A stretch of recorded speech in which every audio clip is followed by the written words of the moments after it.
And welcome back to Coaching Through the Bible. This week, the book of Exodus, the portion known as Terumah, on sacred spaces. Generally speaking, in this format, in this podcast, we don't get into sort of the spiritual per se, and we sort of stay away from maybe all things sacred in that way. This week, I did want to, though, go for a little bit of a drive through discussion about space, physical spaces. We exist in many, many physical spaces, and actually in the last year or so, for the most part, for many of us, we've been limited to the amount of different spaces we could actually find ourselves. We end up finding out that every space in our home becomes everything all at the same time, and that the boundaries sort of blur and disappear. And so office space becomes family space, becomes sleep space, becomes eating space, and then there is no actual space.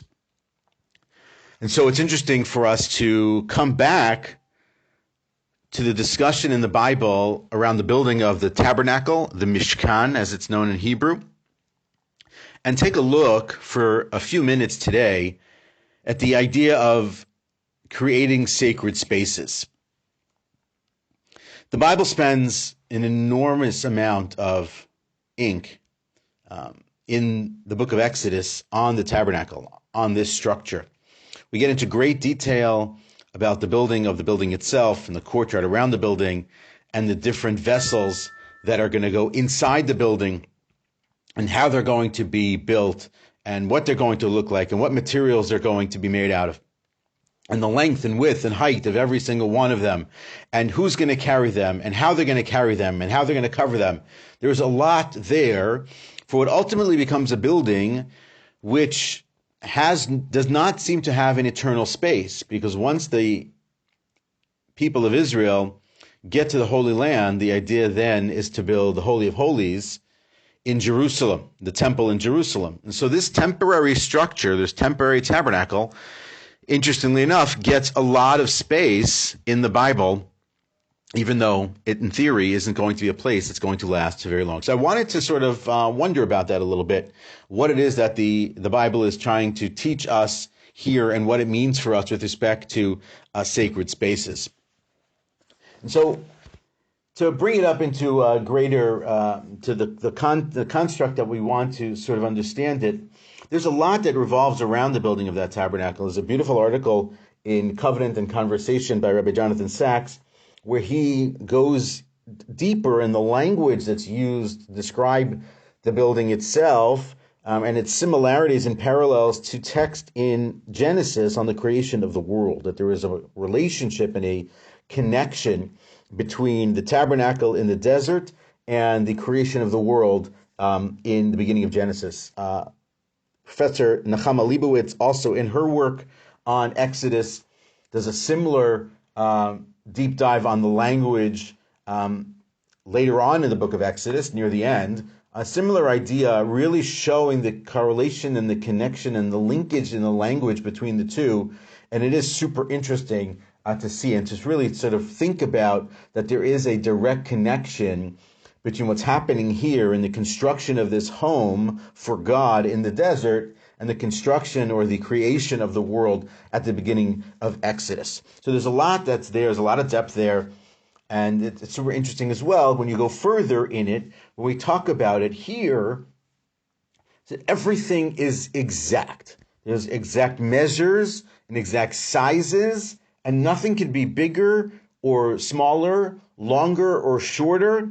And it cannot be a different material. It's exactly the way God describes it to Moses, is the way that it has to be done. We have to sort of wonder about that, why that is, where that comes from, what's going on here. So on two planes, the plane of the religious spiritual, and then on the plane in terms of our leadership and our work and coaching. So the reality is the following. We require and need sacred spaces in our lives to be able to produce the most compelling and interesting and outstanding work that we can actually do. Many of us, when we were working in office settings, work in open office spaces. It's very trendy to have an open office, and people are sitting at large tables, and the actual offices disappear, and there's only a conference room, but everyone else is in an open space. You see them everywhere that's like this. The modified version of it now is sort of glass walls or companies sharing large spaces and being separated off by glass walls, but there are still a lot of open areas where people are around and milling around and around, because there's a notion that the collaboration, or what's described in the book Deep Work by Cal Newport, is this what's called theory of serendipity. The idea, as explained by some of the tech titans, that they believe in serendipity. And so by having large spaces where people can sort of walk around each other and be in and around each other and talk to each other, that collaboration will happen and great inspiration will come out of that. And to some degree that's true. But the entire book of Deep Work argues for private spaces and creating a location and a space where a person can go deep on what it is that they're trying to do. And that ultimately what he describes in the book is that we are in our world right now disciples of depth in a shallow world. That because we don't do deep work, or we're not in a position to be able to do deep work, that we ultimately bring to bear shallow work. And that it takes us much longer to get to the depth that we could have gotten to in shorter periods of time. He describes, really interestingly, at the beginning of part 2 of the book, this idea, what's called the, I'm going to butcher this name, so I apologize, the Eudaimonia Machine. The Eudaimonia Machine, which is the idea of building a perfect space for deep work. And that it's a series of rooms, one inside the other, sort of inside the other, insulated, that build towards a space where the person can ultimately do the greatest of deep work. What you might call the most sacred and sanctified, holy of holies space where the person can really do the work that they need in the time that's given to them and really maximize on their intelligence. And so too often what happens is that we don't get there. We don't create those spaces, and ultimately we're not successful.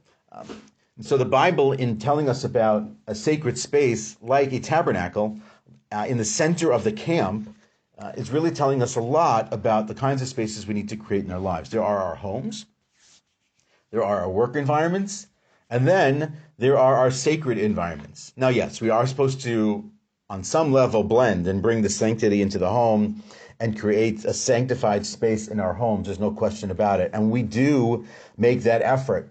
When we think about what we want to have in certain rooms and what we want to be shown in certain places in our home, we want that to reflect about ourselves. So we are creating a form of environmental design, which is described in another great book, which I might have mentioned before, called Atomic Habits. If I haven't mentioned it before, super interesting read, called Atomic Habits by a gentleman by the name of James Clear, which is the idea that tiny changes make remarkable results. And so we do try to engineer for an environmental design in our world and in our lives that should maximize what we're trying to do. And that the smallest changes in our environmental design can have really incredible results on what it is that we're trying to do. And so God in the Bible is providing this space for the people of Israel in their camp when God is already in the camp without the space. But it's creating a context, and it's creating a construct, and it's creating a way for people to build their lives in a certain manner.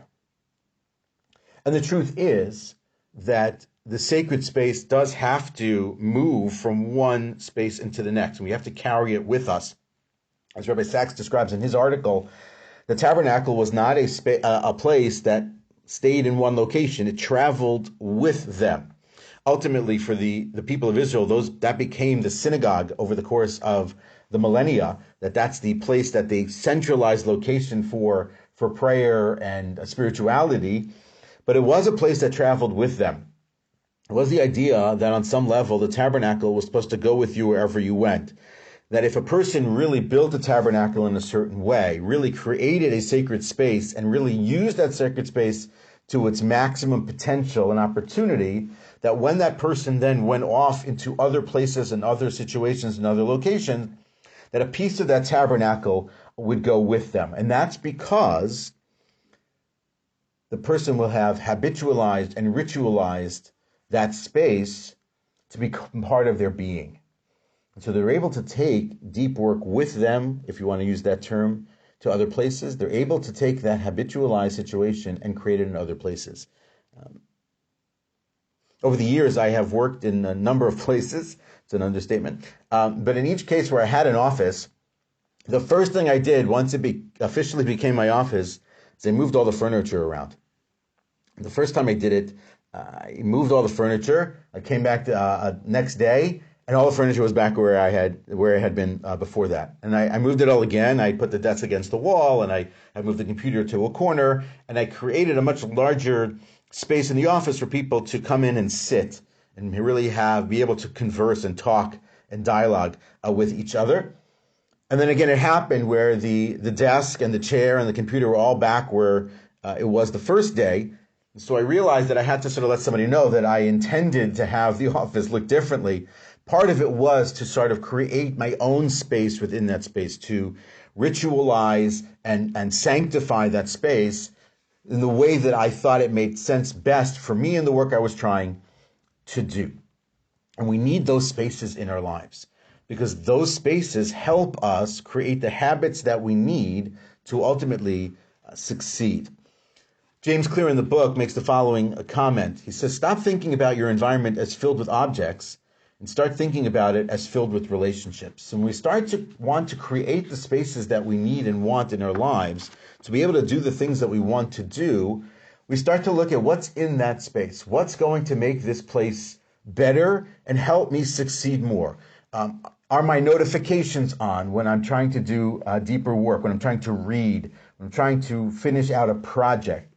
Is the music playing too loud? Is it the wrong music? There's a playlist that I listen to called Deep Focus when I'm trying to do deep work. And now when I hear it initially and it goes on, boop, it's a trigger in the mind that I'm now moving into some sort of a deep work space.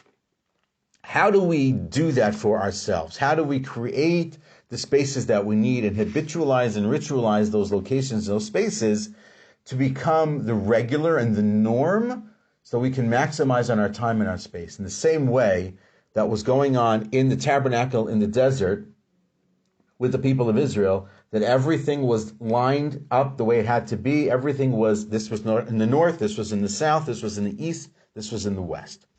And so it's important for us to look at the spaces around us, where we live and where we work, and try to create the environment wherein we will be most successful and ultimately the most happy. Probably those things go relate one to the other. Where are we going to be the most happy, and where are we going to be the most successful? And sort of look at the things that don't belong and maybe move them to a different space.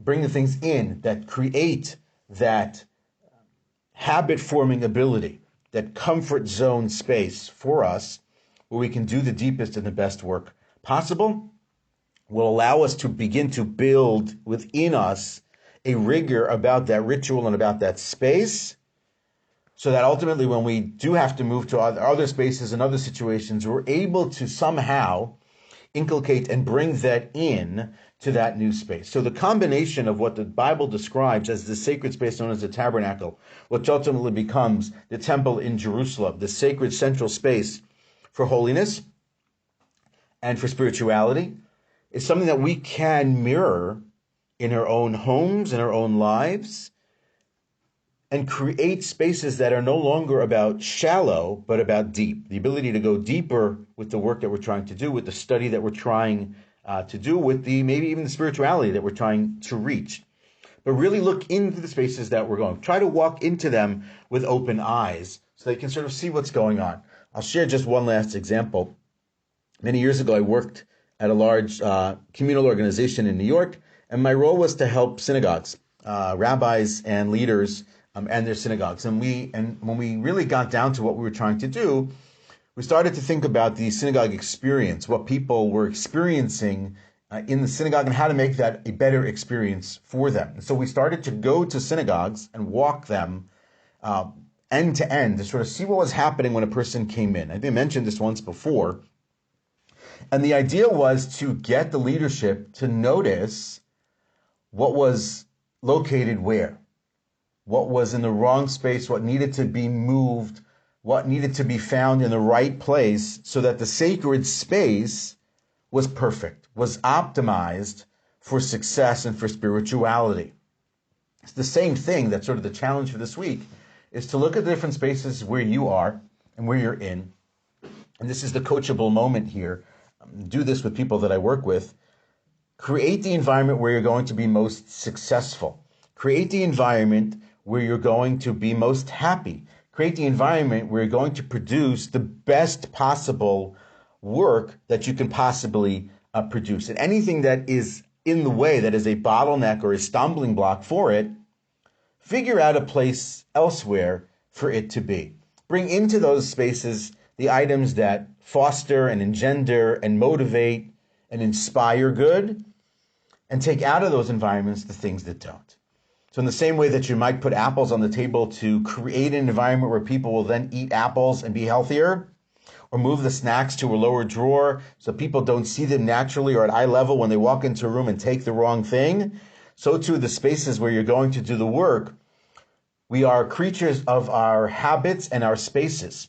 We think that we are creatures of our own intellect and our own design and our own thinking, but more often than not, our habits are formed by the environments in which we're in. So let's create habits based on good spaces and better spaces, and ultimately we're able to produce much greater work. That's Coaching Through the Bible for this week on Sacred Spaces. I look forward to seeing you next week. Have a great, great week.